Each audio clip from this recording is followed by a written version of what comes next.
Alors, je m'en vais vous poser comme ça la question de savoir, pour vous, quand on fait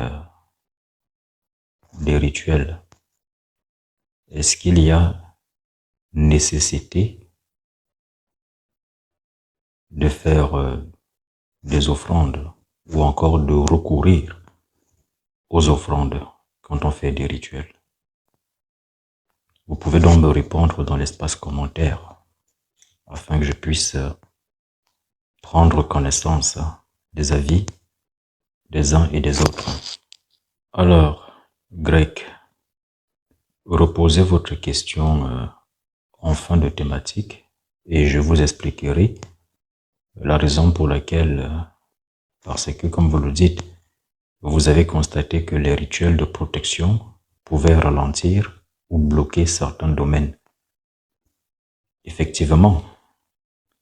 Donc s'il vous plaît, Grec, gardez cela pour la fin et veuillez me rappeler et je vais développer cela. Parce que souvent quand les gens font recours à des protections, ils ne savent pas que la protection a aussi des conséquences. Quand vous décidez de faire un rituel de protection sur vous, il y a aussi des conséquences. En toute chose, il y a toujours le bon et le mauvais. Donc, Grec, rappelez-le moi quand je vais terminer et je vais donc expliquer les inconvénients de la protection occulte. Alors, PS4, vous avez dit que quand on fait des rituels, cela ne nécessite pas forcément des offrandes. Bon, ça c'est dans la théorie. Car tout dépend de là où vous vous situez actuellement dans votre spiritualité. Mais quand on débute dans la spiritualité, on est obligé de passer par des offrandes. On est obligé de passer par des béquilles. Voyez-vous, c'est comme un nouveau-né quand il vient au monde. Il ne commence pas à marcher soudainement. Il lui faut un certain temps d'adaptation. Parfois même, c'est son parent qui l'aide à se tenir debout. Quand il veut déjà commencer à pouvoir marcher, parfois même on va l'aider à ramper et parfois lui-même, il peut se servir d'une chaise ou de tout autre support pour donc pouvoir se tenir debout. Dans le domaine de l'occultisme, quand on fait des rituels, il faut savoir que dans la vie, et je l'ai toujours dit, c'est que rien n'est gratuit dans la vie. Car même l'air que vous respirez, elle n'est pas gratuite. L'air, vous la respirez tous les jours. Mais est-ce que vous savez d'où elle vient? Est-ce que vous savez quelle est la contrepartie? Vous êtes venu sur Terre. Vous avez trouvé des animaux. Vous avez trouvé des aliments. Vous mangez tous les jours. Mais il y a aussi une contrepartie. Et c'est la raison pour laquelle j'aime souvent rappeler qu'il y a ce qu'on appelle la dette spirituelle. Parce que l'être humain a une dette karmique qui, n'est-ce pas, est due à l'ensemble de tous ses actes. Mais au-delà de cette dette karmique, il a aussi une dette spirituelle. Une dette spirituelle, pourquoi? Parce qu'il a été créé. Et donc, quand on vous a créé, n'allez pas croire qu'on vous a juste créé par amour, contrairement à ce qu'il est dit dans certains systèmes de croyances. Celui-là qui vous a créé, il attend forcément quelque chose de vous. Et c'est la raison pour laquelle la plupart des êtres humains ne peuvent pas devenir maîtres de leur destinée, ou même encore maîtres de leur destin ou de leur vie. Ils seront toujours assujettis par des forces exogènes ou encore par leur créateur, tant qu'ils ne se sont pas acquittés de leur dette spirituelle. Car on vous a créé. Vous respirez de l'air, vous mangez. Tout est gratuit sur terre. Mais pensez-vous sincèrement que c'est gratuit? Il y a une contrepartie. Et maintenant, tant que vous êtes encore vivant, c'est à vous de savoir quelle est donc cette contrepartie dont vous devez vous acquitter.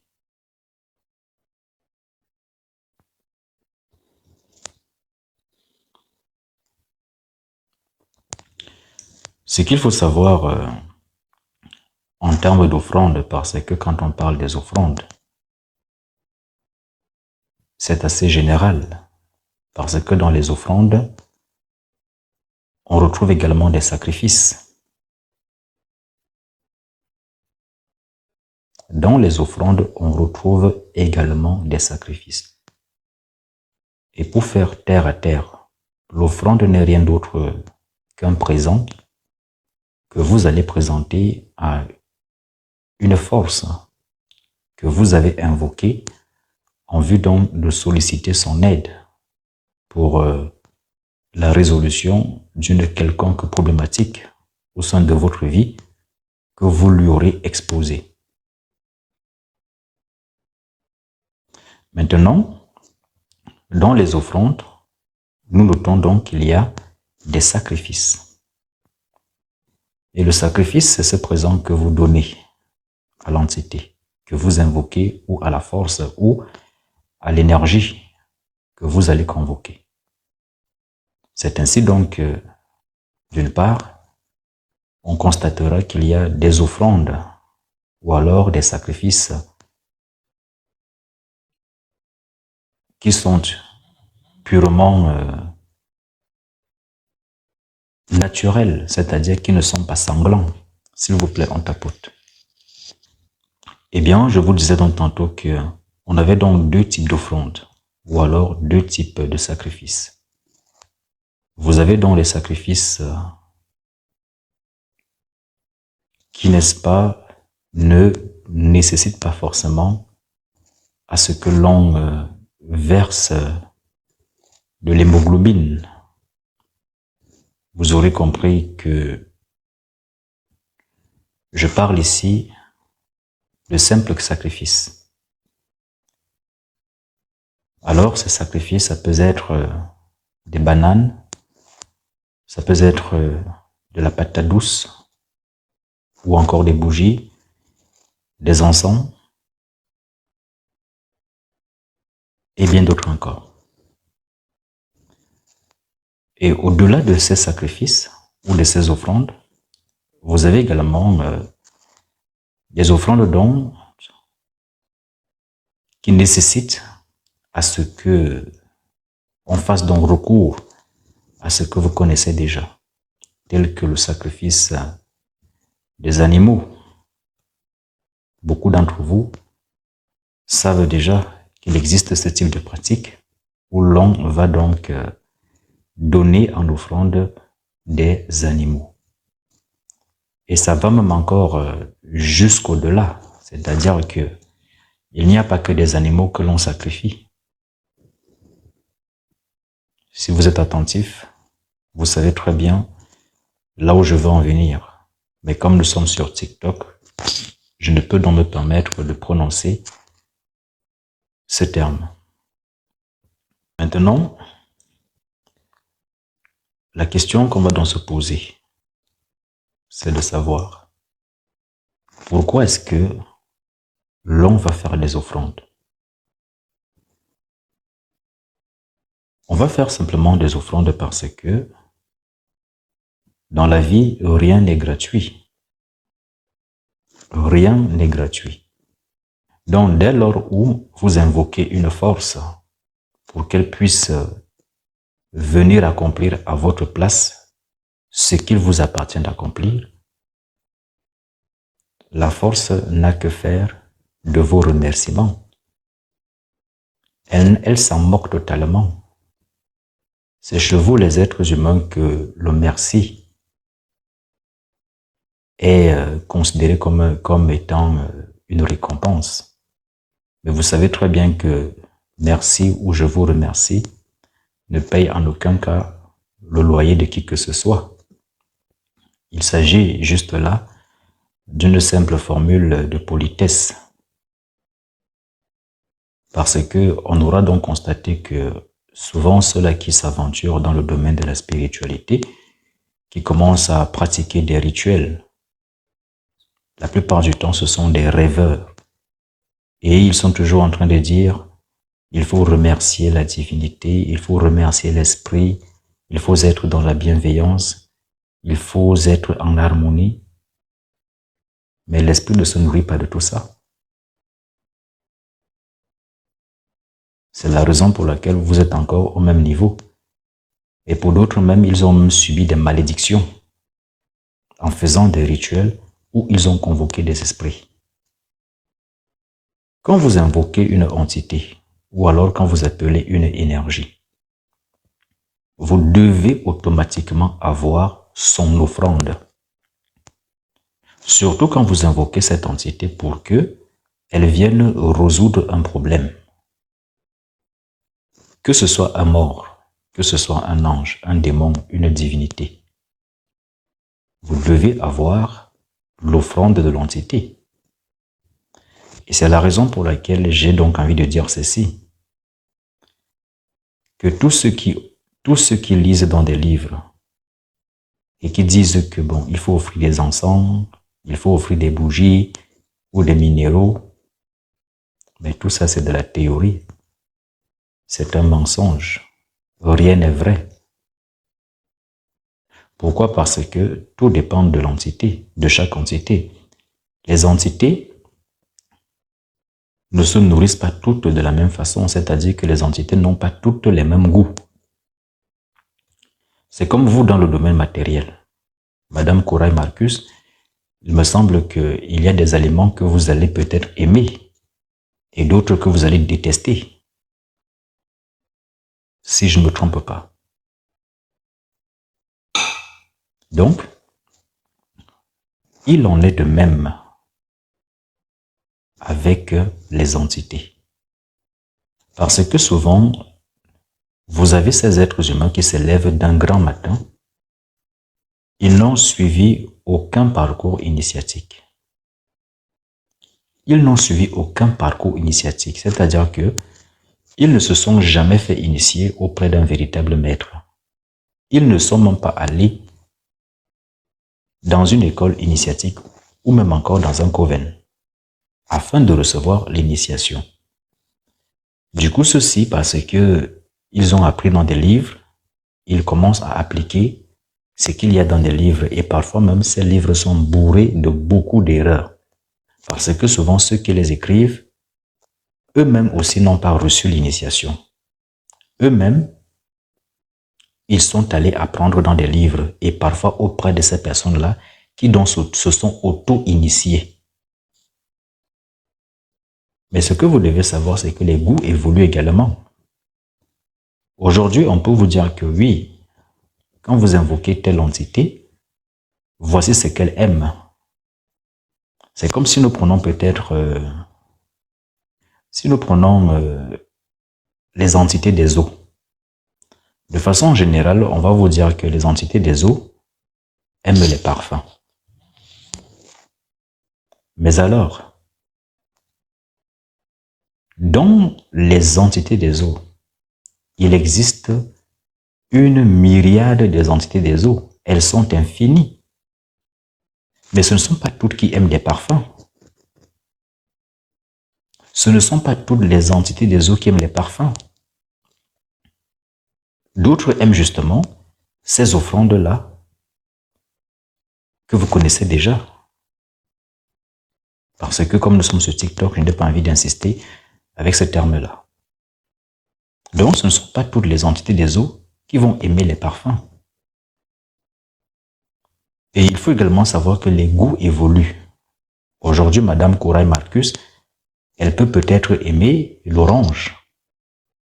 Mais d'ici 3 ans, d'ici 4 ans, elle peut ne plus aimer l'orange. Elle peut aimer autre chose. C'est la raison pour laquelle ceux-là qui appliquent ce qu'ils voient dans des livres sont toujours dans l'erreur. Ils sont toujours dans l'erreur. On ne se lève pas un grand matin et on commence à faire des offrandes à la tout-va. Parce qu'on a vu ça dans un livre. Parce qu'on nous a dit que cet esprit, voici ce qu'il aime. Mais les goûts évoluent avec le temps. L'esprit peut aimer les parfums aujourd'hui et demain, il n'aime plus les parfums, il aime autre chose. De même que vous, les êtres humains, vos goûts changent tout le temps. Vos goûts changent tout le temps. En matière d'aliments, en matière d'hommes, en matière de vêtements. Il en est de même pour les entités. Parce que rien n'est figé. Les choses évoluent.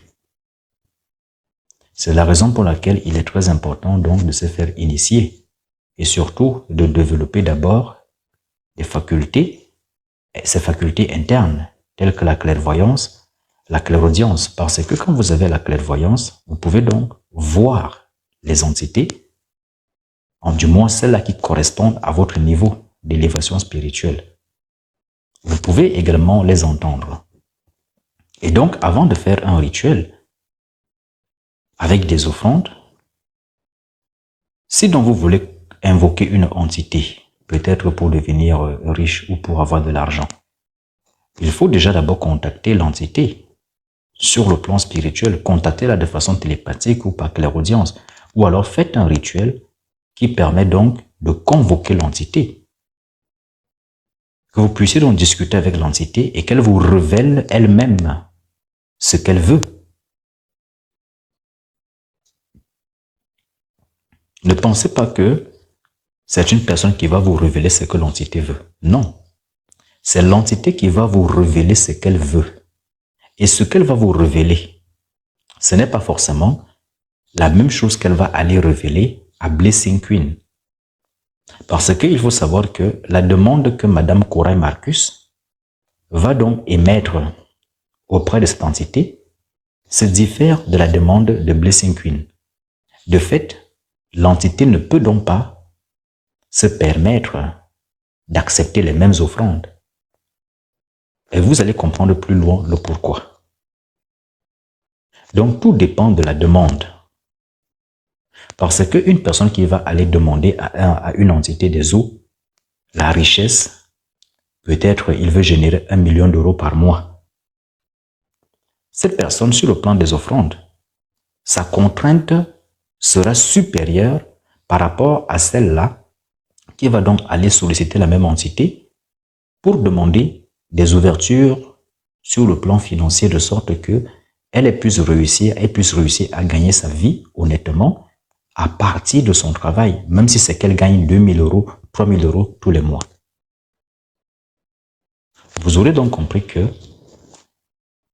les offrandes ne sont pas figées. Vous ne pouvez donc pas vous fier à des livres ou à ce que l'on vous a dit que telle offrande correspond à telle entité. Non. Même si l'offrande correspond à l'entité, mais la demande que vous allez faire, est-ce que l'offrande y est adaptée? Non. Et comment donc savoir l'offrande qui correspond? Comme je vous l'ai dit, vous contactez directement l'entité ou alors à travers la consultation, peu importe la façon dont vous procédez, que ce soit à partir des courriers ou de l'eau ou encore du miroir ou encore le sable et bien d'autres formes de voyance encore. Donc vous-même, vous pouvez donc consulter pour donc savoir ce que l'entité désire Parce que vous allez faire une consultation. Et quand vous allez consulter, bon, à travers votre consultation ou à travers votre support, l'entité elle-même vous répondra pour donc vous dire ce qu'elle veut. Mais pour ceux-là qui ont donc la capacité de contacter l'entité directement, que ce soit par clairaudience ou par clairvoyance, ou alors par invocation, ou par des rituels bien spécifiques, ils peuvent entrer en contact direct avec l'entité et l'entité va donc révéler ce qu'elle veut comme offrande pour donc pouvoir agir dans votre vie ou alors pour pouvoir régler le problème que vous lui avez posé. Maintenant, quand vous donnez l'offrande à l'entité, est-ce que cela veut pour autant dire que l'entité va agir? Non. Dans la théorie, on vous dira que quand vous donnez une offrande, l'entité va agir. C'est faux. Sur Terre, il y a des escrocs. Et vous savez très bien que lorsque vous prêtez votre argent à une personne, elle peut vous le rendre. Et parfois, elle peut ne pas vous le rendre. Et quand elle ne vous le rend pas, à ce moment, vous pouvez donc user de force, c'est-à-dire en contractant les services adéquats, donc en allant auprès de la justice. En allant auprès de la justice. Donc, c'est la même chose avec le monde spirituel. Ça veut dire que l'entité, si donc elle peut vous arnaquer, elle va vous arnaquer. Elle sait que vous n'avez aucun pouvoir, que vous n'allez rien faire du tout. Vous ne pourrez même pas aller vous plaindre auprès du Dieu de la justice, qui, n'est-ce pas, règle donc tout ce qui est problème de justice. Elle sait que vous n'avez pas le pouvoir, donc vous n'avez même pas le pouvoir de la contraindre, de pouvoir vous obéir. Vous pouvez donc donner votre offrande, l'entité accepte votre offrande et au final, elle ne fait absolument rien. Vous n'avez pas gain de cause. Et même, l'entité peut même encore aller jusqu'à se servir dans votre énergie vitale. C'est-à-dire que elle peut donc vous vampiriser. Parce que vous ne connaissez pas. Et quand vous ne connaissez pas, l'entité le sait. Quand l'entité vient, elle sait si vous êtes initié ou pas. Elle le sait. Et pourtant, quand vous êtes initié, vous avez déjà tout un clan qui est derrière vous, qui fait que quand l'entité vient, elle sait que il y a des gens qui sont avec vous, il y a d'autres entités qui sont avec vous, qui sont prêtes à agir si jamais elle s'amuse à vous arnaquer. Voilà donc que vous n'êtes pas initié. Vous n'avez aucun esprit qui vous soutient. Parce que même pour que vos morts, vos défunts vous soutiennent encore, ce ne sont pas des prières. Ce ne sont pas des prières que vous allez faire. Il faudra également procéder à des offrandes pour que vos morts puissent vous supporter, puissent, n'est-ce pas, vous protéger. Je vous disais donc tantôt que quand bien même vous appelez vos morts, vous pensez que le mort va agir pour vous gratuitement? Et il se peut même que l'entité que vous ayez invoquée soit plus puissante que votre mort. Le mort va fuir. Au pire des cas, même le lendemain, il reviendra vous tabasser. Oui, parce que vous l'aurez envoyé au choc. Et sachez qu'un mort, on le vitalise. Et quand vous vitalisez votre mort, ou votre défunt si vous préférez, cela lui donne de la puissance et de la force. Mais un mort qui n'est pas vitalisé, ce ne sont pas des prières qui vont l'amener quelque part. Vous perdez votre temps avec ça. Certes, il va peut-être s'abreuver de vos éthers, de vos énergies que vous dégagez pendant les prières. Mais c'est en le vitalisant à partir de certaines offrandes, certains sacrifices bien spécifiques, que le mort est donc vitalisé pleinement. Ce qui donc lui donne de la force, de la puissance, pour donc pouvoir agir pour votre compte.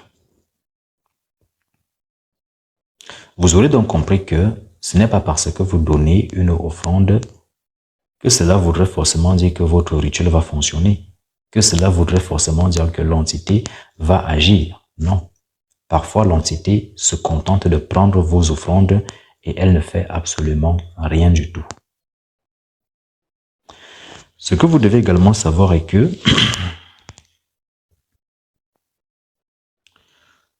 quand on parle des offrandes,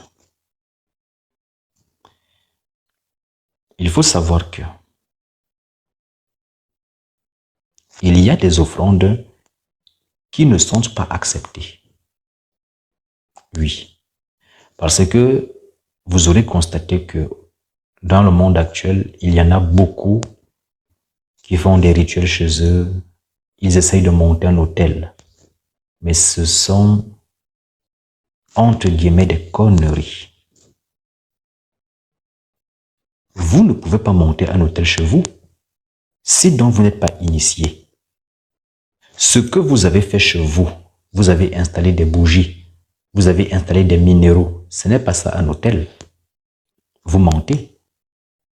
L'hôtel est un condensateur d'énergie. C'est aussi un lieu qui permet un contact entre l'entité et vous.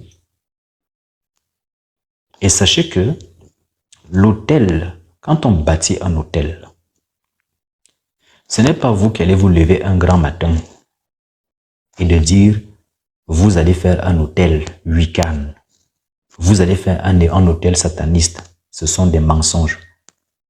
Vous vous mentez à vous-même, ça ne se passe pas comme ça. Ce sont les entités elles-mêmes qui vont vous révéler la méthodologie pour que vous puissiez donc monter votre hôtel. Parce qu'elles vont souvent se manifester à travers cet hôtel pour donc être en contact avec vous.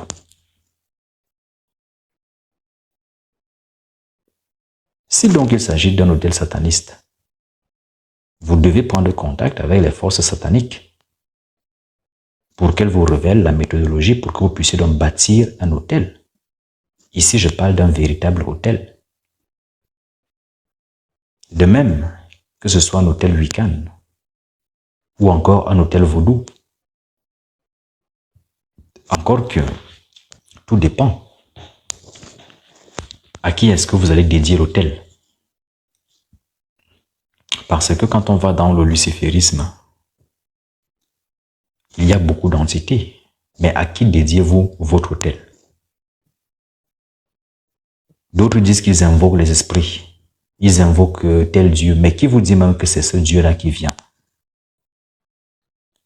Donc vous qui invoquez les dieux ou je ne sais pas quoi, vous n'avez jamais invoqué un quelconque Dieu. Parce que,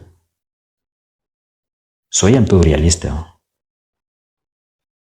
Soyez un peu réaliste. Est-ce que vous pouvez contacter le président de votre pays? Je dis bien, est-ce que vous pouvez contacter le président de votre pays et qu'il vous réponde? Donc, vous n'arrivez pas déjà à contacter même le ministre, même le président de votre pays.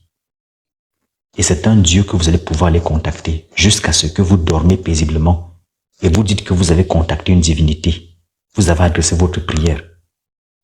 Mais vous vous leurrez.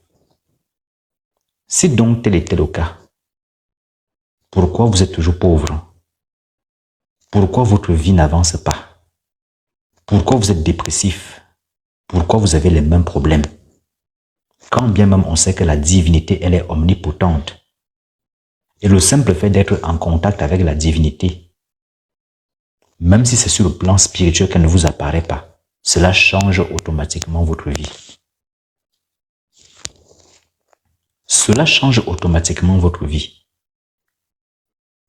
Ce qui m'amène à vous dire que vous aurez beau invoquer toutes les divinités, mais sachez que aucune ne vous répond.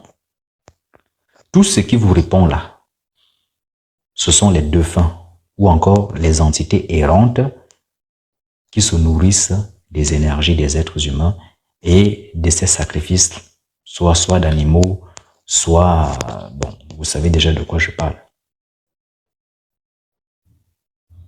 La divinité ou alors une entité suprême, que ce soit un ange ou un archidémon, il va vous répondre si et seulement si vous êtes une personne puissante. Mais voilà que vous n'avez aucune force spirituelle. Vous n'êtes même pas capable de maîtriser un élémental. Et c'est un Dieu que vous partez invoquer. Parce qu'il y en a beaucoup qui rêvent comme ça. Ils font des hôtels. Ils disent qu'ils invoquent Hécate. D'autres disent qu'ils invoquent Artémis. D'autres disent qu'ils invoquent Zeus. Mais vous êtes des menteurs. Vous êtes des menteurs. Et vous dormez paisiblement.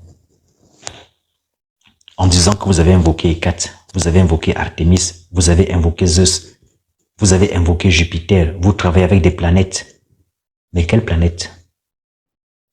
Vous n'êtes même pas déjà capable de travailler avec l'énergie de votre chambre, parce que dans votre chambre, il y a l'énergie du diable. Ceux qui sont initiés savent de quoi est-ce que je parle. Dans la chambre, il y a ce qu'on appelle l'énergie du diable, parce que toute votre maison, la maison c'est d'abord une entité vivante. Et chaque pièce représente une entité bien spécifique. Ce qui fait qu'avec votre salon, vous pouvez agir de façon palpable dans votre vie ou dans la vie de qui que ce soit. Dans votre chambre, vous pouvez également utiliser l'énergie du diable, soit pour envoûter une femme ou pour envoûter un homme ou même encore pour le désenvoûter. Ceux qui sont initiés, qui sont arrivés à ce niveau, ils savent très bien de quoi est-ce que je parle.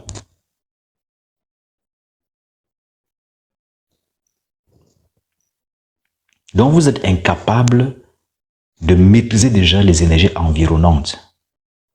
La simple énergie de l'eau, la plus basique. Vous êtes incapable d'ordonner à l'eau d'agir et elle agit.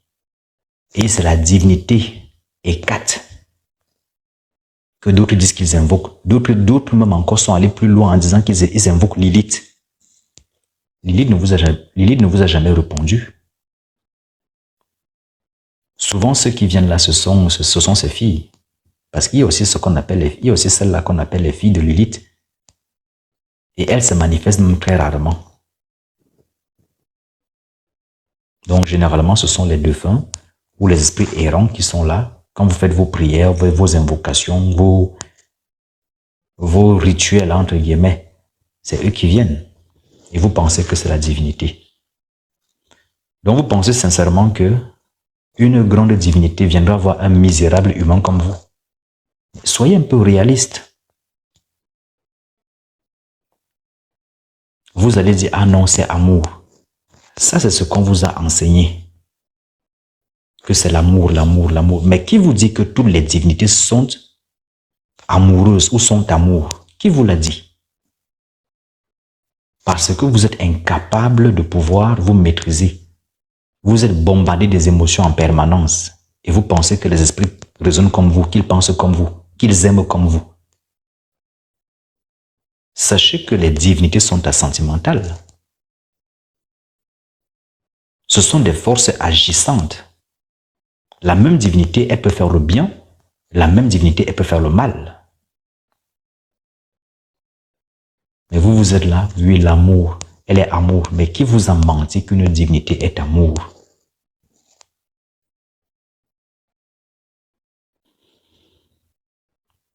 Donc, vous qui rêvez souvent, vous dites faire des rituels.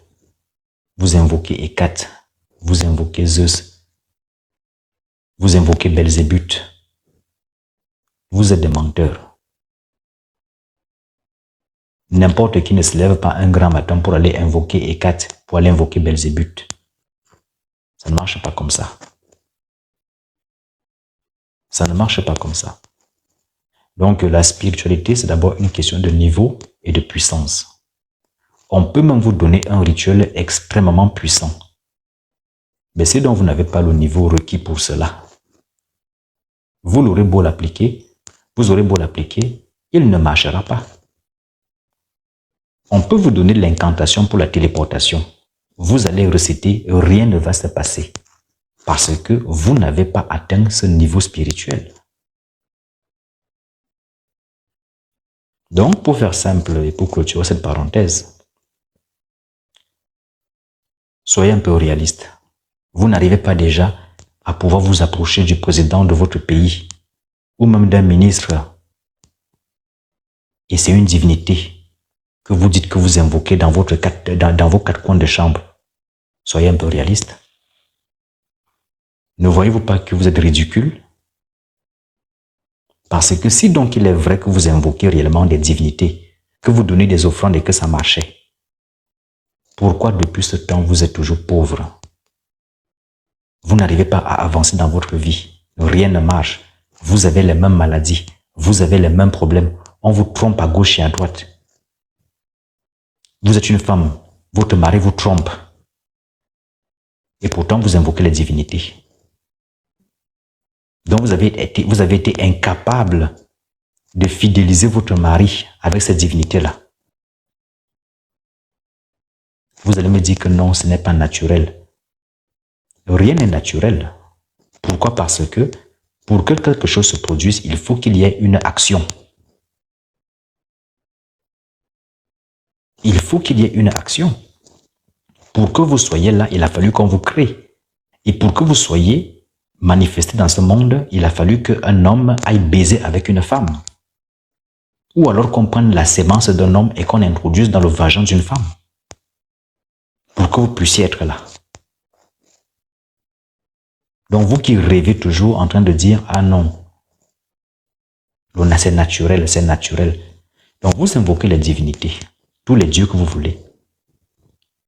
Cependant, vous avez les mêmes problèmes tous les jours. Cependant, rien ne va dans votre vie. Cependant, vos amis vous trahissent. Cependant, vous êtes toujours à découvert. Ne voyez-vous pas que, depuis ce temps, vous vous mentez à vous-même? Vous qui dites pratiquer la Wicca luciférienne, vous avez déjà vu Lucifer? Est-ce que vous savez même à quoi est-ce qu'il ressemble? Si ce n'est ce tas de théories que l'on vous enseigne dans des livres, des faux livres même. Des livres qui ont été écrits par des aveugles qui ne connaissent absolument rien du monde mystique.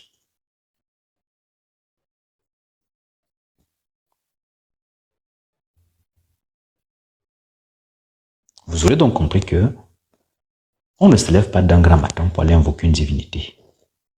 Les choses se font par niveau.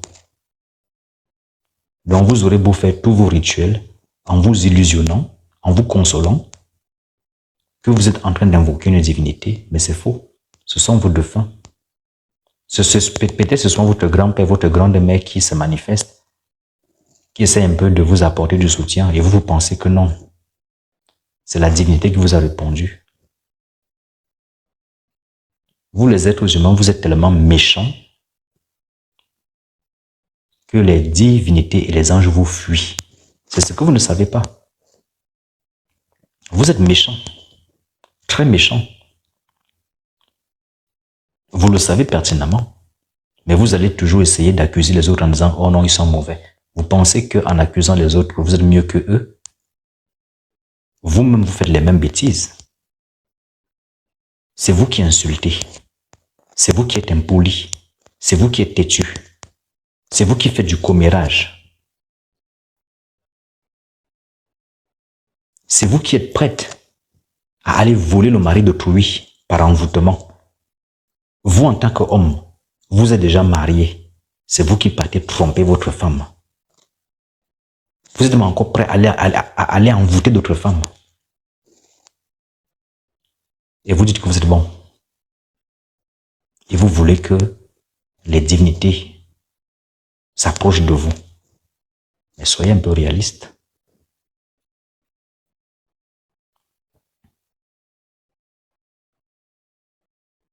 C'est vous qui êtes égoïste. Donc avec toutes ces lourdeurs-là, vous pensez sincèrement qu'une entité lumineuse va s'approcher de vous. Mais vous mentez. Dans l'univers, il y a ce qu'on appelle la loi des similarités. Donc vous n'allez que attirer tout ce qui vous est similaire. vous allez attirer, vous n'allez que attirer tout ce qui vous est similaire. Si donc aujourd'hui vous avez une mauvaise vie, regardez au plus profond de vous-même qui vous êtes réellement. Parce que le pauvre, le démuni, aura toujours tendance à penser qu'il est un homme bon et qu'il vaut mieux que le riche. Auquel cas, pourquoi est-ce que la vie a donc décidé que le riche soit riche et que vous soyez pauvre? Parce que si vous qui êtes pauvre là, on vous mettait à la place du riche, vous serez déjà en train d'écraser tout le monde. C'est pour cela, il ne faut jamais croire en l'humilité ou en la bonté d'un pauvre ou d'un démuni. Il le fait parce qu'il n'a pas. Sa nature véritable va se révéler quand il aura un peu de moyens financiers, quand il aura un peu de l'argent. Beaucoup de femmes peuvent témoigner que leur homme était très respectueux, très doux, très conciliant quand il était pauvre. Mais dès lors où il a commencé à avoir un peu de revenus, c'est là où sa véritable nature a ressurgi. Mesdames, vous savez, vous qui avez donné des papiers à ces hommes-là qui étaient sans papiers, au final, ils vous ont révélé leur véritable nature. Quand vous leur avez donné les papiers, et pourtant au début, ils étaient dociles. De même aussi pour vous les hommes. Vous avez pris les femmes. Vous avez donné à ces femmes des papiers. Vous leur avez offert une vie. Mais au début, quand elles n'avaient rien, c'était de très bonnes femmes, douces, respectueuses, qui écoutaient leur homme.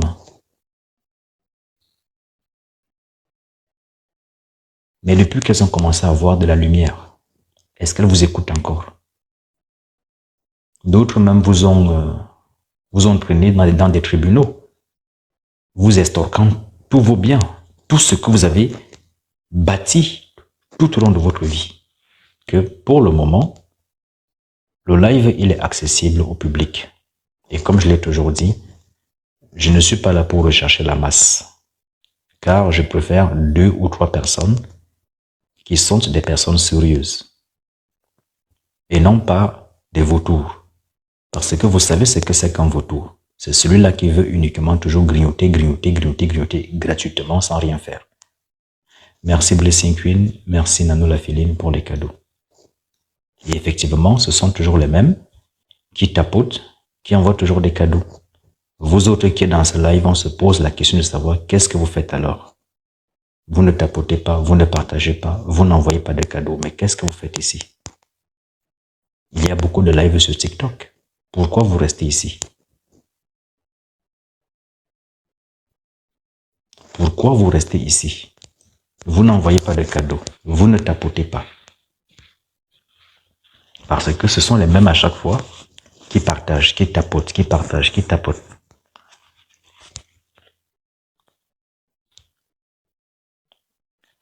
Il nous surveille de santé. De toute façon, pour le moment, le live il est public. Mais viendra un temps, le live sera uniquement en privé. Et ça ne sera même pas sur TikTok.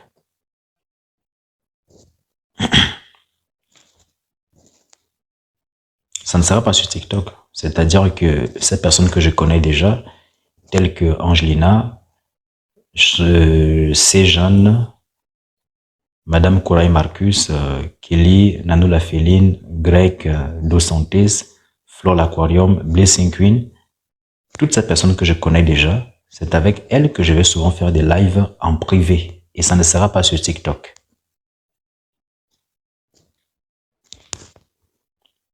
Effectivement, Madame Oracle Divine sera également de la partie.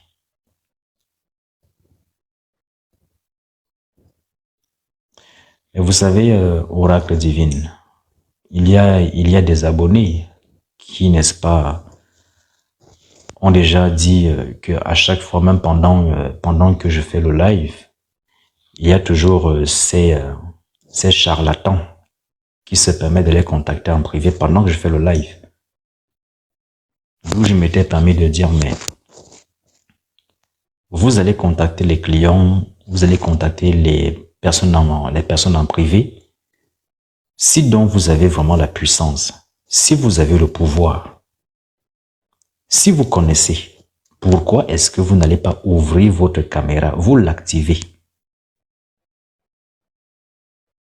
Vous activez votre caméra et vous ouvrez votre caméra et vous commencez à enseigner. Les gens viendront.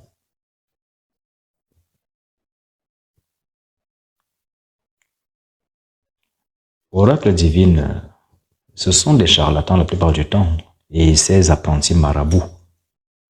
Ils ne font que ça. Aller de live en live, contacter les gens, proposer des services. Je vous le dis bien, s'il vous plaît. Lorsque une personne vous contacte, quand elle vous dit « je vais vous rendre riche », regardez la personne elle-même comment elle est déjà.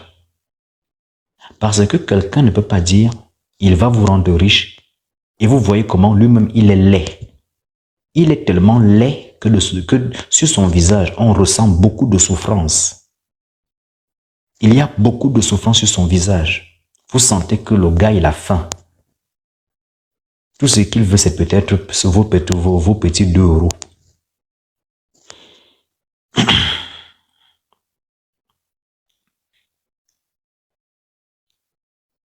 Comme on a pour habitude de le dire, ou alors comme le dit le proverbe de Salomon, charité ordonnée commence toujours par soi-même.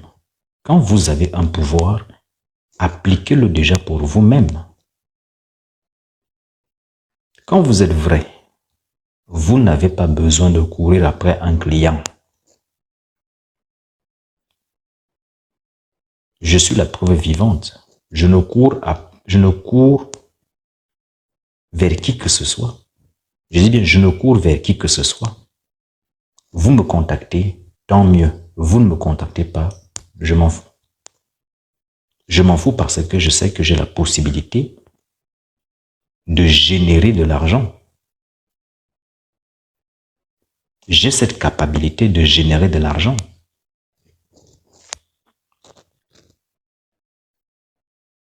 Donc, à quoi vous servent tous vos pouvoirs? Vous partez de live en live. Vous partez acheter des petits fétiches. Et vous venez arnaquer les gens avec. Je suis dans le domaine. Et ceux qui vous vendent ces fétiches-là, c'est parce qu'eux-mêmes, ils ont faim.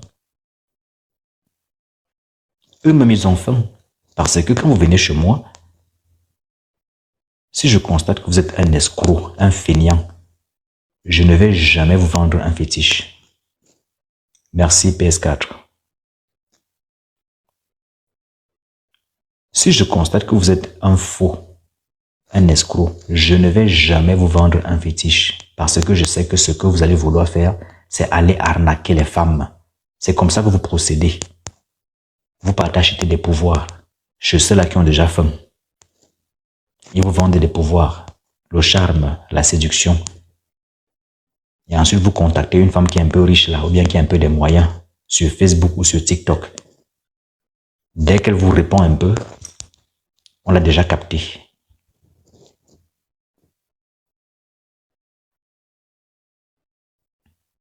Dès qu'elle vous répond un peu, vous l'avez déjà capté et voilà comment elle a envoûté.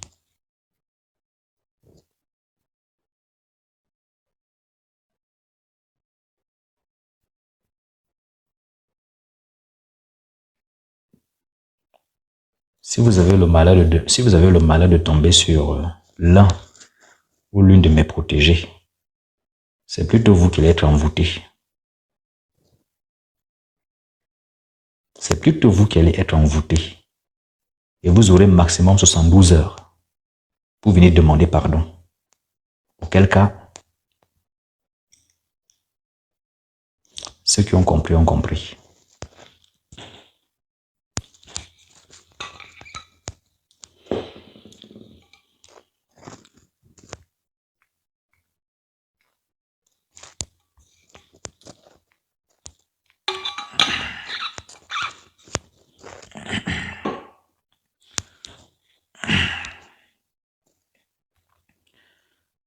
Vous êtes là, vous avez des familles. êtes amoureux, vous aimez.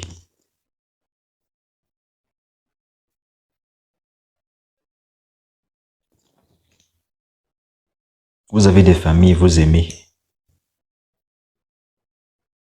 Commettez l'erreur. C'est parce que si un jour vous tombez sur l'un ou l'une de mes protégés et que vous tentez un peu vos choses là, en tout cas,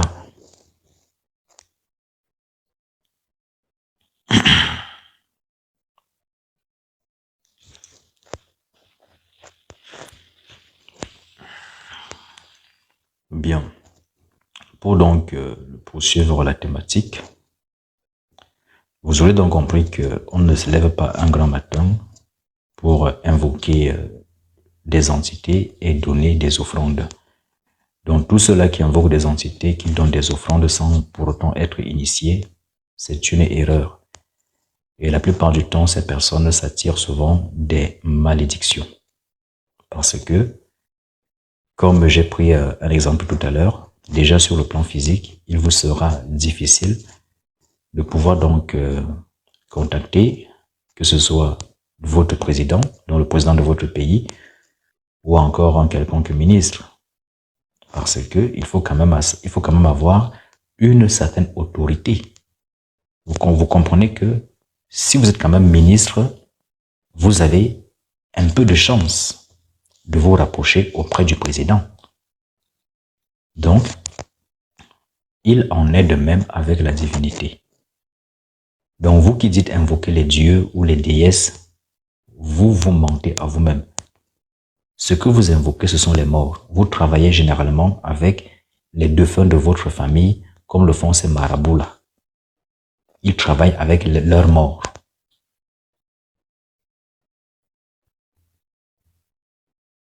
Vous travaillez avec les défunts de votre famille ou encore avec les entités errantes. C'est elles que vous invoquez donc tout le temps. Quant à la divinité, ou les anges, ou les archidémons, pour les invoquer, il vous faut un certain parcours initiatique qui donc va vous permettre de cumuler en vous une force spirituelle assez conséquente qui par ricochet va automatiquement alerter ces forces-là qui sont déjà puissantes et qui vont vous localiser sans que vous ayez même le besoin de faire quoi que ce soit. Et sachez que spirituellement parlant, quand vous évoluez spirituellement, sur le plan spirituel, plus vous devenez puissant, que vous le vouliez ou pas du tout, vous allez avoir des entités qui vont venir chez vous, parfois pour vous combattre, parfois pour nouer des alliances. Que vous le vouliez, que vous ne vouliez, ou que vous ne vouliez pas. Pour ceux qui ont vu Dragon Ball Z, bien, pour donc continuer, ce qu'il faut savoir également, c'est que chaque entité a ses offrandes. Donc, il n'existe pas des offrandes qui soient universelles. Ce n'est pas comme on a souvent pour habitude de voir des personnes dire « j'ai offert des roses, j'ai offert de l'encens, j'ai offert la bougie ». Mais qui vous dit que cette entité-là, elle se nourrit de la bougie ou des roses? Chaque entité a des offrandes qui lui sont adaptées et ces offrandes évoluent en fonction de l'évolution de l'entité, mais aussi en fonction de la demande que vous allez faire à l'entité. Et c'est la raison pour laquelle j'ai donc envie de vous dire ceci également, que les offrandes sont aussi une forme de communication avec les entités. Pourquoi je parle de communication? C'est que dans certaines sciences, sur le plan de l'occultisme, on peut faire vibrer une entité compte tenu des offrandes qu'on lui donne. C'est-à-dire que lorsque vous allez donner à une entité un certain type d'offrande, vous êtes déjà en train de modifier la vibration de l'entité. Et l'entité sait déjà automatiquement ce qu'elle doit faire. Sans même que vous ouvrez la bouche, elle sait déjà. Et si donc nous prenons peut-être le cas d'une entité que tout le monde connaît forcément dans le vaudou, que l'on nomme le legba.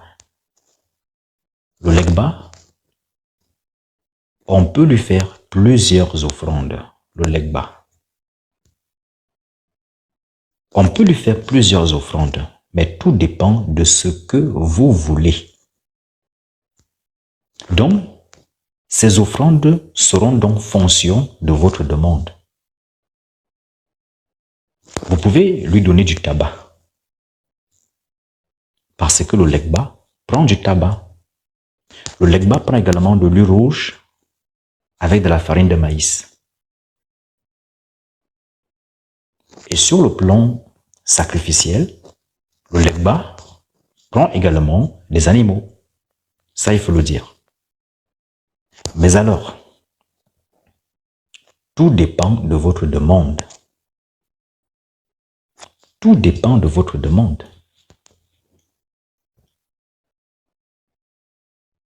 Le legba peut aussi prendre de l'alcool.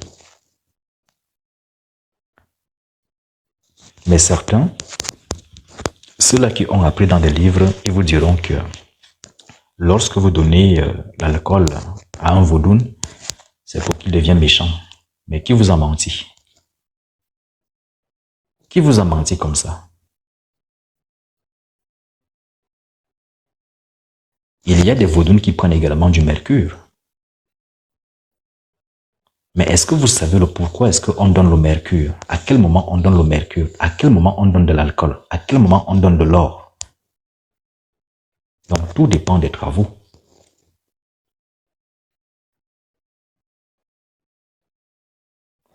Et maintenant, ce qu'il faut savoir, c'est que toutes les offrandes ne sont donc pas acceptées. Et quand votre offrande est refusée, c'est très grave. C'est très grave. Parce qu'il y a ceux-là parfois qui s'exercent, qui vont très tard dans la nuit auprès de la plage, au bord de la plage, pour faire des offrandes. Ils disent qu'ils partent faire des offrandes à la déesse mère. Ils amènent des miroirs, des bougies, des encens, des parfums. Mais est-ce que vous savez le nombre de déesses mères qu'il y a dans l'eau? Elles sont nombreuses. Parce que quand on vous dit Yemaya, donc vous pensez que Yemaya, il n'y en a qu'une seule. Mais c'est parce que vous avez lu dans les livres que vous pensez qu'il n'y en a qu'une seule. Quand on parle de Legba, beaucoup vont dire Papa Legba. Donc vous pensez qu'il n'y a qu'un seul Legba? Non. Il y a plusieurs Legba. Je dis bien, il y a plusieurs Legba. De même, quand on parle de Belzébuth, vous pensez qu'il n'y en a qu'un seul Belzébuth? Ils sont nombreux. Mais ça, on ne vous le dit pas dans des livres. Sur le plan des offrandes, il y a également ce qu'on appelle le sacrifice ultime. Mais le sacrifice ultime, ça c'est quand vous décidez de vous sacrifier vous-même. Et c'est ce que pour ceux qui le connaissent, c'est ce que votre Jésus avait fait. Parce que quand on dit qu'il a été crucifié sur la croix, en fait c'est du pur symbolisme. Ceux qui sont allés dans les profondeurs de l'initiation, ils savent très bien ce que veut dire la crucifixion.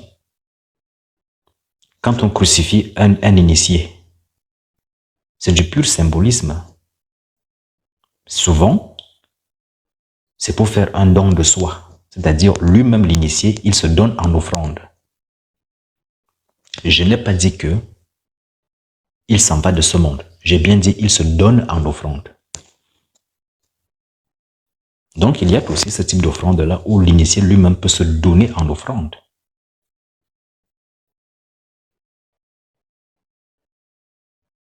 Et vous avez également d'autres sacrifices, parce que souvent, quand on parle de sacrifices, les gens ont toujours tendance à penser que non, ce sont des offrandes qu'il faut donner, c'est-à-dire des objets, des parfums, ou alors il faut donner des animaux, ou encore il faut donner des haches. H comme la lettre H.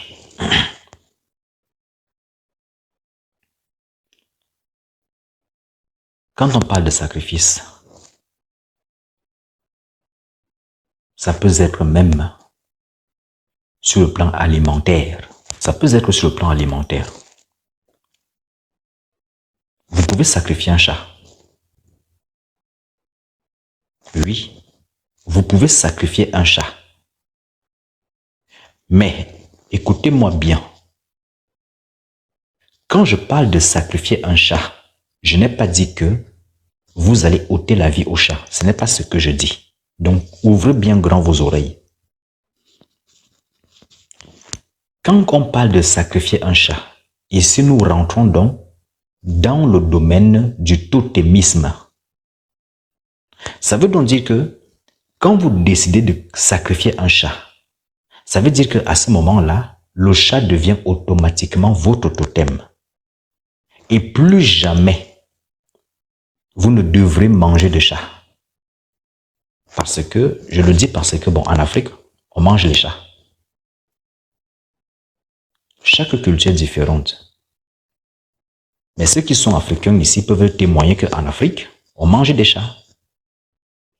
Donc, vous pouvez donc faire cette offrande-là. De même, vous pouvez également décider de donner en offrande le porc.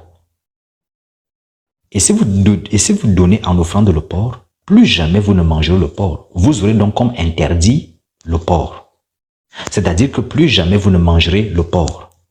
Parce que vous avez fait une alliance avec l'entité du porc. Ce qui fait que par ricochet, comme le porc est donc devenu votre totem, vous n'en mangerez plus jamais. Parce que le jour où vous mangez, vous perdez de votre pouvoir. Vous pouvez également décider de sacrifier le poisson. Ça veut dire que si vous sacrifiez le poisson ou alors l'esprit du poisson devient automatiquement votre totem et vous ne devrez plus jamais manger de poisson toute votre vie. De même également, vous pouvez sacrifier le vagin de votre femme. Et si donc vous sacrifiez le vagin de votre femme, ça veut dire que le vagin de votre femme sera donc sacré. Et plus jamais vous ne devriez aller à la cave. Plus jamais. Donc, si donc vous sacrifiez le vagin de votre femme, ça veut dire que plus jamais votre langue là ne devrait descendre là-bas en bas. Parce que ce vagin, il est devenu comme un totem pour vous. Donc, c'est un lieu sacré. Vous ne devez donc plus le profaner en allant, vous voyez. Donc, il me semble que tout le monde a un peu compris ce que je suis un peu en train d'expliquer sur le plan des offrandes ou encore des sacrifices. Ça peut être également un vêtement. Ça peut être également un vêtement. C'est-à-dire, vous pouvez sacrifier un vêtement. C'est la raison d'ailleurs pour laquelle ceux-là qui font certaines initiations, en l'occurrence, quand ils vont s'initier peut-être aux dents, on va leur dire, vous ne porterez plus du rouge. Ou encore ceux-là qui vont aller se faire initier, parce que contrairement à ce qu'on a dit aux gens, il faut sacrifier ceci, il faut donner des animaux, il faut donner des bananes, des fruits. Non, c'est faux. Il n'y a pas que ça. Quand vous décidez de vous marier avec une sirène, et ici quand je parle de mariage, ce n'est pas que la sirène va venir dans le monde imaginaire, non. La sirène est une femme qui va apparaître devant vous physiquement. Vous allez bien la mougou, vous allez bien la toucher, les formes, les seins, les fesses, tout ce que vous voulez. Et vous allez avoir des enfants. Elles sont nombreuses ici dehors, les sirènes qui marchent là parmi les humains, y compris leurs enfants. À la seule différence qu'elles sont entre deux mondes, c'est-à-dire un temps elles sont sur terre et un temps elles repartent dans leur monde, de même pour leurs enfants. Donc celui-là donc,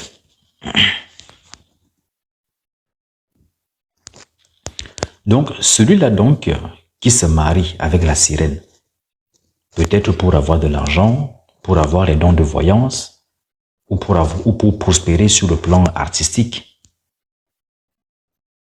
La sirène peut simplement lui demander de sacrifier quelque chose. effectivement, pour les hommes, il y a certains hommes qui sacrifient, n'est-ce pas, leur fertilité. Ça veut dire qu'il n'aura plus jamais d'enfants. D'autres peuvent sacrifier les cheveux. Oui, il y a beaucoup qui sacrifient leurs cheveux. Et au final, ils n'ont plus de cheveux et ensuite, ils commencent à prospérer sur le plan musical, sur le plan artistique. D'autres vont sacrifier des cheveux. D'autres peuvent sacrifier une partie de leur corps. Il y a aussi d'autres qui vont sacrifier leur sexualité. Je m'explique. C'est-à-dire que il va prendre l'esprit pour femme, mais il n'aura plus jamais d'autre femme sur terre. C'est-à-dire que c'est cette sirène-là qui sera uniquement sa femme. Ça ne sera pas une sirène illusoire. Tout le monde pourra bien la voir physiquement, mais il n'y a que lui seul qui saura que c'est une sirène.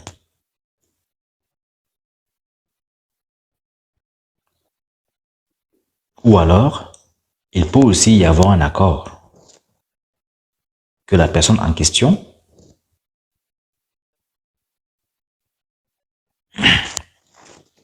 il peut aussi y avoir un accord. Comme quoi, la sirène demande juste 2 jours dans la semaine à l'homme. Ça veut dire que pendant les 2 jours, l'homme ne devra pas coucher d'autres femmes. Donc s'il est marié, il devra s'abstenir de tout rapport sexuel avec d'autres femmes. Et il devra dormir dans la chambre consacrée à la sirène.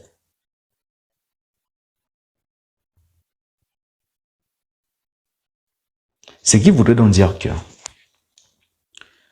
vous aurez donc peut-être pu constater, ou alors, si donc vous n'avez pas encore fait attention, souvent, chez certains grands hommes, il y a souvent beaucoup de demeures. Cependant, il y a des pièces qui sont scellées, où on n'entre pas. Et souvent, c'est parce que ces pièces-là ont été dédiées à la sirène. Ou alors, à d'autres esprits ou à d'autres choses. Donc, ceci pour donc dire que il existe plusieurs types de sacrifices.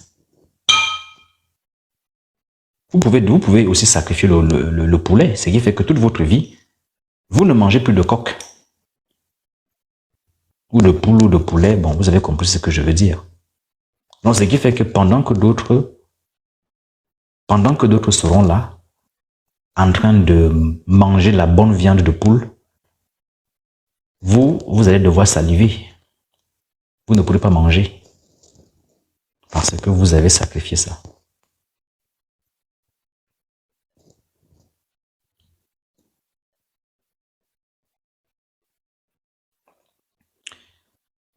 Donc, pour donc clôturer, vous aurez donc compris que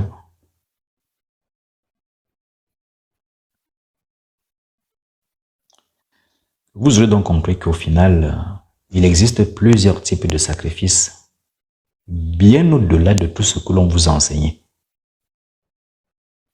Il y a même d'autres qui sacrifient toute leur famille.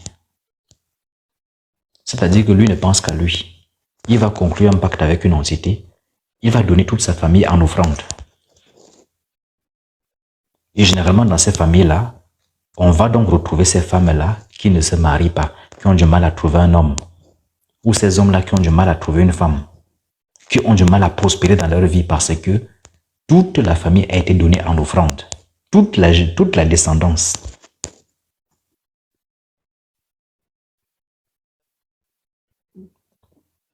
Toute la descendance a déjà été donnée en offrande. Alors, pour donc clôturer cette thématique, on retient donc simplement qu'il existe une myriade d'offrandes que l'on puisse donc faire. Mais cependant, avant de faire une offrande, il est très important de toujours être en relation avec l'entité que l'on souhaite convoquer via un rituel pour savoir ce que l'esprit veut. Parce que si vous allez invoquer un esprit qui se nourrit peut-être de bananes et que vous venez lui offrir de l'encens, en tout cas, à vos risques et périls, n'allez pas croire que les esprits sont émotifs comme vous. C'est vous qui êtes émotifs. Vous, les êtres humains, c'est vous qui êtes émotifs. C'est vous qui êtes tout le temps en colère. C'est vous qui êtes jaloux. C'est vous qui pleurez. C'est vous qui êtes triste. C'est vous qui êtes malheureux. C'est vous qui êtes anxieux. C'est vous qui êtes envieux. Les grandes entités sont assentimentales. Ce sont des forces agissantes. Donc, elles raisonnent par la logique. Elles raisonnent par la logique. Et c'est la raison pour laquelle je vous dis ceci. La spiritualité, ce n'est pas du sentimentalisme. Donc, tous ceux qui ont beaucoup d'émotions là, qui à la tout va se mettent en colère, je ne peux pas vous initier parce que vous allez commettre des dégâts. Et s'il faille vous initier, on va vous enseigner des petites choses. Mais imaginez-vous que je vais avec vous en profondeur dans le domaine de l'initiation et que vous soyez tellement émotif. Il suffira que quelqu'un vous fasse quelque chose qui ne vous plaise pas, automatiquement vous allez envoyer la foudre sur lui. Ou alors, pensez à ce que le train passe sur la personne.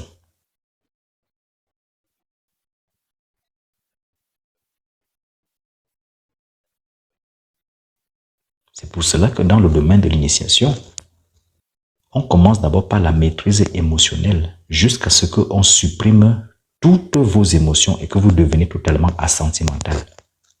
Parce que tant que vous êtes sentimentaliste, vous ne pouvez être juste.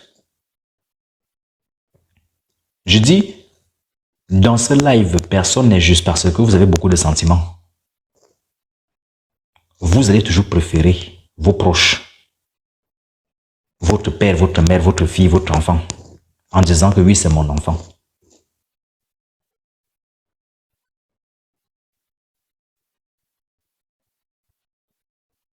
Mais la loi, c'est la loi. Si votre femme commet une erreur, vous devez la sanctionner au même titre que l'intrus ou que celui-là que vous ne connaissez pas. C'est cela qui fait de vous un être juste. Si votre enfant fait une bêtise et qu'il doit aller en prison, laissez qu'il y aille. Pourquoi il a fait la bêtise? La loi, c'est la loi. Donc ceux qui sont sentimentalistes là, l'initiation, ce n'est pas fait pour vous. Du moins pas avec moi. Allez vous faire initier chez ceux-là qui, n'est-ce pas, ont aussi beaucoup d'émotions comme vous.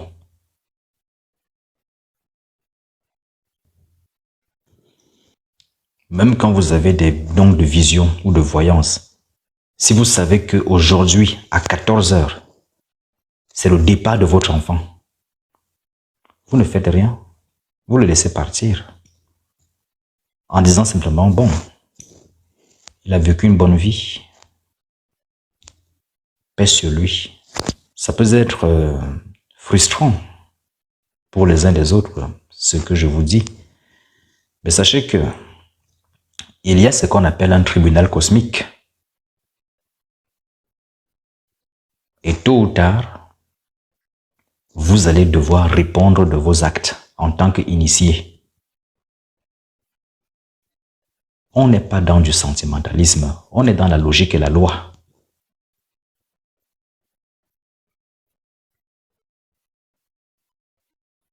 Donc quand votre frère commet une infraction, il doit être sanctionné. Il n'y a pas de pardon. Le pardon encourage l'être humain à la bêtise.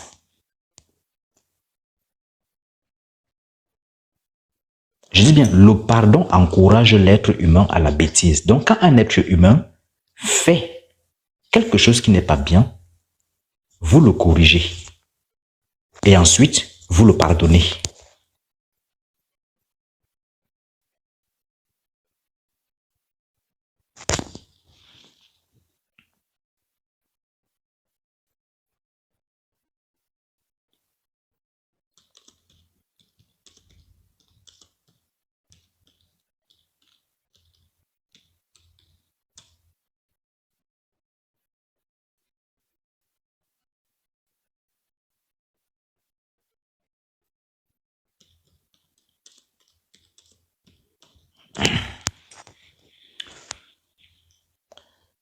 J'en profite comme ça pour une fois de plus vous témoigner tous mes remerciements, Madame Corail Marcus, pour ce travail intense que vous êtes en train d'effectuer dans l'espace commentaire pour essayer de rétablir de l'ordre et de l'harmonie.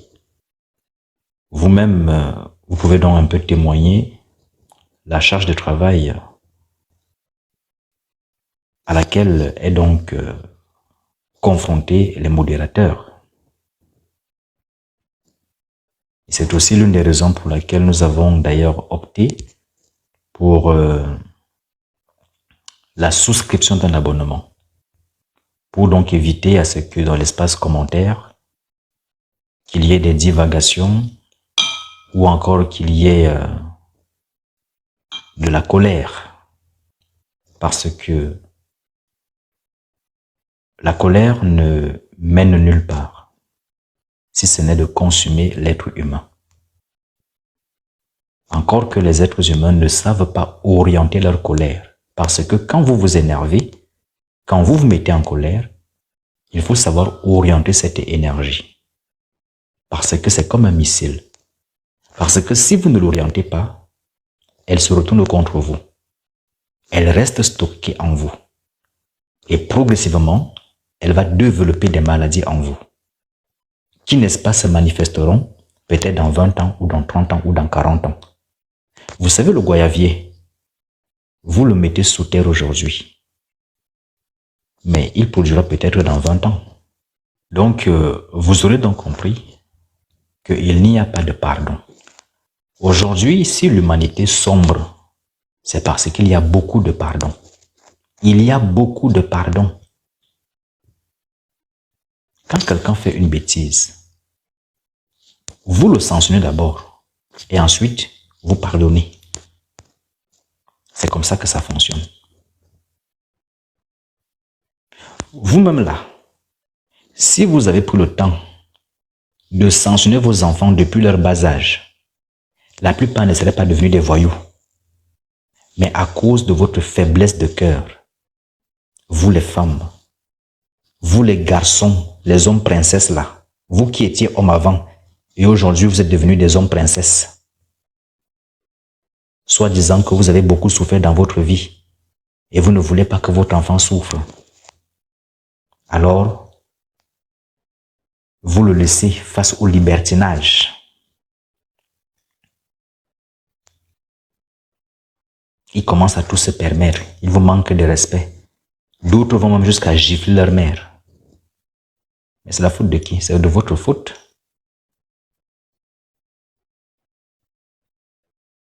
Dès son bas âge, affirmez-vous en tant que parent.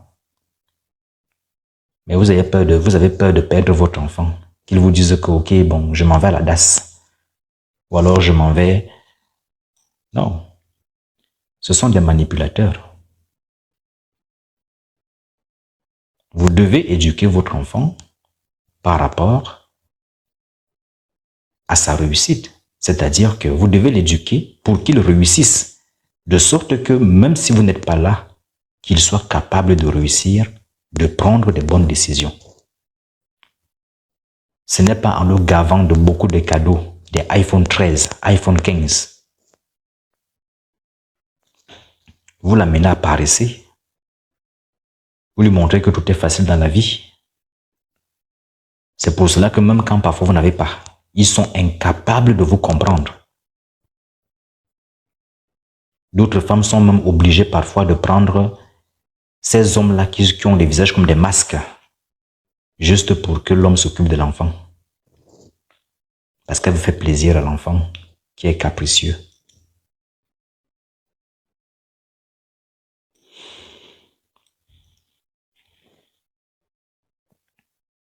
Donc, c'est la même chose dans le domaine des offrandes. Surtout que nous avons abordé le domaine de l'interdit. Donc, quand vous décidez de sacrifier quelque chose et que vous venez à briser cet interdit, l'esprit vous sanctionne et après il vous pardonne. Mais quand il vous pardonne, c'est parce que vous aurez eu déjà, n'est-ce pas, à faire tout un cérémonial pour donc apaiser sa colère et pour vous réharmoniser à son énergie. Donc si c'est que vous avez fait une alliance et que vous avez donné en offrande le porc ou encore un vêtement de couleur rouge et que voilà que vous vous retrouvez en train de manger du porc ou en train de porter le vêtement de couleur rouge, l'esprit lui-même d'abord, il va vous sanctionner, il va vous frapper correctement.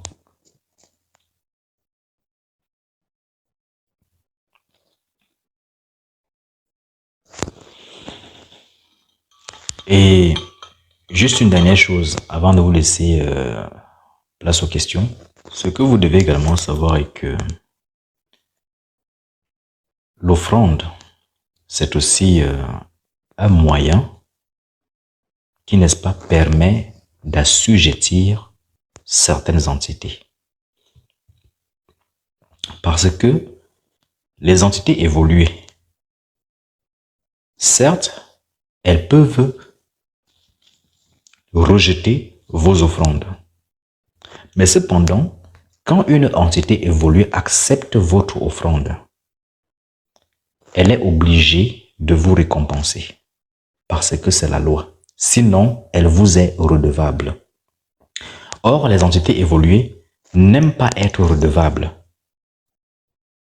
Donc, vaudrait mieux que ce soit les entités qui vous soient redevables.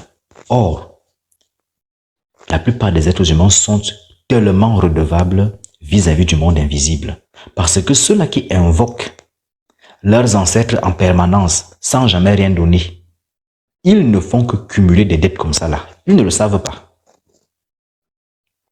Ceux qui invoquent leurs défunts sans jamais rien donner, ils ne font que cumuler des dettes. Et un jour, il faudra bien que quelqu'un paye la facture. Et ça pourra tomber malheureusement sur l'enfant. Et l'enfant se posera la question, pourquoi j'ai autant de malheur? Pourquoi rien n'avance? Et quand l'enfant s'en va consulter, on va lui dire, il faut donner un bélier. Il donne bélier, il faut donner chèvre. Il donne chèvre, il faut donner mouton. Il donne mouton, il faut donner bœuf, il faut donner. Jusqu'à ce qu'il va dire, mais non. Ici, on m'arnaque. Mais non. On ne vous arnaque pas. C'est juste que vos ancêtres là, ils ont noué des pactes. Ils ont convoqué beaucoup d'entités. Mais hélas, ils ne se sont pas acquittés de leurs dettes. Et c'est vous qui payez donc ça. Parce que la nature considère que vous et l'ancêtre, vous êtes la même personne. Il n'y a pas de différence. C'est le même sang. C'est le même sang. Donc peu importe qui paye la facture.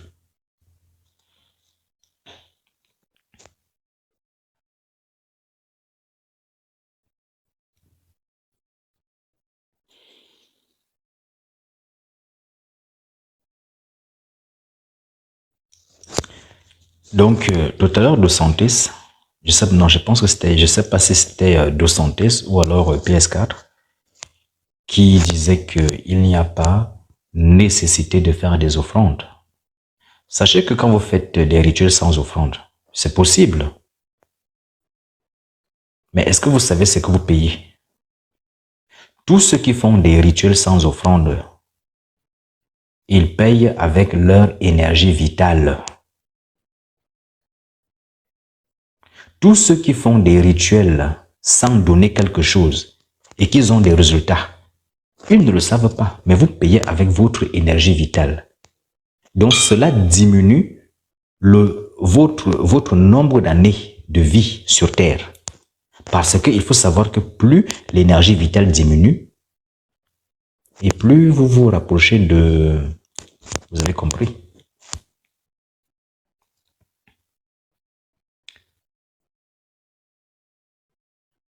Vous pensez que parfois quand vous avez ces mages-là qui font recours à des supports ou à des offrandes, c'est parce que ils sont là en train d'économiser leur énergie vitale. Ils ne veulent pas trop se dépenser.